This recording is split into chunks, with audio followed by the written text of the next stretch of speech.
नमस्कार साथियों, और आज की इस बेहद जरूरी वीडियो में हम बात करेंगे प्रधानमंत्री आवास योजना से जुड़ी उस कड़ी सच्चाई की, जिसे अगर आपने आज नजरअंदाज कर दिया तो शायद आपके पक्के मकान का सपना अधूरा ही रह जाएगा। जी हां, अगर आज आपके गांव या वार्ड में सर्वे हो रहा है और आप उसमें शामिल नहीं हुए, तो आपको योजना का लाभ नहीं मिलेगा। मतलब साफ है, आपको एक रुपया भी नहीं मिलेगा।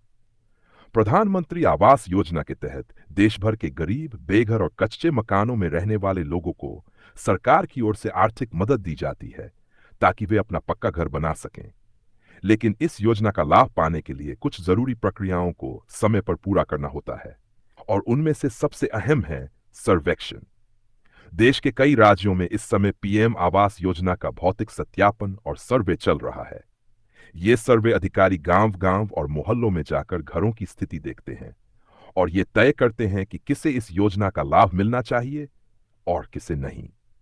यदि आपने पहले आवेदन किया है लेकिन सर्वे के वक्त मौजूद नहीं है, या सर्वे टीम को अपने घर की सही जानकारी नहीं दे पाते हैं, तो आपका नाम लिस्ट से हटा दिया जाएगा और इसके बाद लाख कोशिशों के बावजूद भी योजना का पैसा आपको नहीं मिलेगा।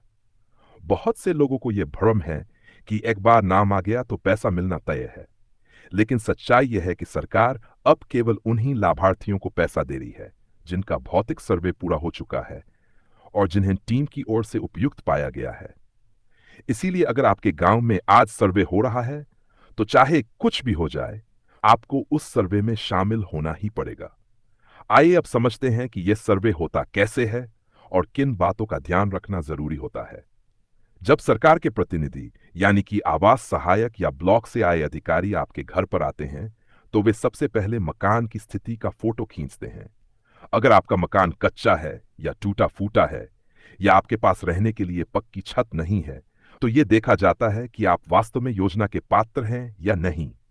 इसके अलावा वे आपसे कुछ जरूरी कागजात मांगते हैं, जैसे कि राशन कार्ड, आधार कार्ड, वोटर आईडी और बैंक पासबुक। अगर ये सब उपलब्ध नहीं है, तो आपका नाम रिजेक्ट भी किया जा सकता है। कई जिलों में यह भी देखा गया है कि कुछ लोग गलत जानकारी देकर योजना का लाभ उठाने की कोशिश करते हैं, जैसे कि जिनके पास पहले से 2 मंजिला मकान है, वे खुद को कच्चे मकान वाला दिखाकर पैसे की मांग करते हैं।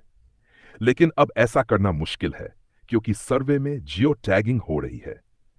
अधिकारी आपके घर की लाइव लोकेशन, फोटो और मकान की स्थिति को पोर्टल पर तुरंत अपलोड कर रहे हैं, जिससे फर्जीवाड़ा रोकने की पूरी तैयारी है। अब सवाल यह उठता है कि अगर आज आपके गांव में सर्वे हो रहा है और आप किसी कारणवश मौजूद नहीं हैं, तो क्या होगा? तो जवाब यह है कि एक बार टीम अगर आपके नाम के आगे अनुपस्थित या अयोग्य लिख देती है, तो उस डेटा के आधार पर आपके आवेदन को रिजेक्ट कर दिया जाएगा। फिर आप कितनी भी बार ब्लॉक ऑफिस जाएं, वहां चक्कर लगाएं, सुनवाई नहीं होगी। न ही अगली लिस्ट में आपका नाम आएगा और न ही आपके खाते में योजना की राशि भेजी जाएगी। इसीलिए हम बार बार कह रहे हैं, आज अगर आपके इलाके में सर्वे है तो उसे किसी भी कीमत पर न छोड़ें। आप में से बहुत से लोग कमेंट में पूछते हैं कि अगर अधिकारी नहीं आ रहे या हमें जबरदस्ती रिजेक्ट किया जा रहा है, तो क्या करें? तो ऐसे में आपके लिए एक उपाय है। आप अपने जिले के प्रधानमंत्री आवास योजना सेल या ब्लॉक डेवलपमेंट ऑफिस में संपर्क करें। हर जिले में एक नोडल अधिकारी होता है जो योजना की निगरानी करता है। अगर आप वहां जाकर लिखित शिकायत देंगे और अपने कागजात दिखाएंगे, तो आपकी बात सुनी जा सकती है। इसके अलावा केंद्र सरकार की वेबसाइट और टोल फ्री नंबर भी उपलब्ध हैं, जहां आप अपनी शिकायत दर्ज करा सकते हैं। टोल फ्री नंबर है 180011 220। अब बात करते हैं उन लोगों की जो पहले से लिस्ट में हैं, लेकिन उन्हें अभी तक पैसा नहीं मिला है।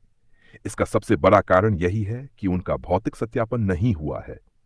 यानी आवेदन तो हो गया, लेकिन अधिकारी के पास जाकर उनकी पुष्टि नहीं की गई, या फिर जब टीम आई तो वे लोग घर पर मौजूद नहीं थे, या फिर उनके कागजात पूरे नहीं थे। ऐसे में आवेदन पेंडिंग वेरिफिकेशन की स्थिति में चला जाता है और फंड रिलीज नहीं होता। एक और वजह यह भी है कि अब सरकार योजना में पारदर्शिता लाने के लिए तकनीक का उपयोग कर रही है। यानी अगर आपके घर का फोटो और लोकेशन किसी पुराने लाभार्थी से मेल खाता है या सिस्टम को कोई गड़बड़ी लगती है, तो वह आवेदन रोक दिया जाता है। इसलिए जरूरी है कि जब अधिकारी आएं, तो आप खुद मौजूद रहें, उन्हें अपने पुराने आवेदन की जानकारी दें और साफ साफ बताएं कि आप योजना के असली हकदार हैं। कुछ लोग सोचते हैं कि प्रधान या वार्ड सदस्य के कहने से सब हो जाएगा, लेकिन अब ऐसा नहीं है। अब प्रक्रिया पूरी तरह ऑनलाइन और साक्ष्य आधारित है। कोई भी सिफारिश बिना डेटा और फोटो के काम नहीं करती। अगर आप अभी तक पीएम आवास योजना के लिए आवेदन नहीं कर पाए हैं, तो घबराइए नहीं। हर साल कुछ महीने योजना के लिए नए आवेदन मांगे जाते हैं। आप अपने पंचायत सचिवालय या नगर निकाय कार्यालय में जाकर जानकारी लें कि अगला फॉर्म कब भरा जाएगा। लेकिन ध्यान रखें, योजना का लाभ सिर्फ उन्हीं को मिलेगा जो सच में इसके पात्र हैं, यानी कि जिनके पास पक्का मकान नहीं है, जिनकी आर्थिक स्थिति कमजोर है और जो केंद्र सरकार के दिशा निर्देशों में आते हैं। अंत में हम यही कहेंगे, प्रधानमंत्री आवास योजना एक बड़ा मौका है, खासकर उन गरीब और जरूरतमंद परिवारों के लिए जो बरसों से कच्चे मकान में रह रहे हैं और जिनका सपना है एक मजबूत छत का। लेकिन यह मौका तभी हाथ आएगा जब आप समय पर जागरूक रहेंगे, सर्वे में शामिल होंगे और अपनी तरफ से सारी प्रक्रिया को सही ढंग से पूरा करेंगे। अगर आपको यह जानकारी उपयोगी लगी हो, तो वीडियो को लाइक करें, शेयर करें और कमेंट में बताएं कि आपके इलाके में सर्वे हुआ या नहीं। और अगर आप चाहते हैं कि हम आपके जिले के लिए अलग से रिपोर्ट बनाएं, तो नीचे कमेंट में नाम जरूर लिखें। धन्यवाद।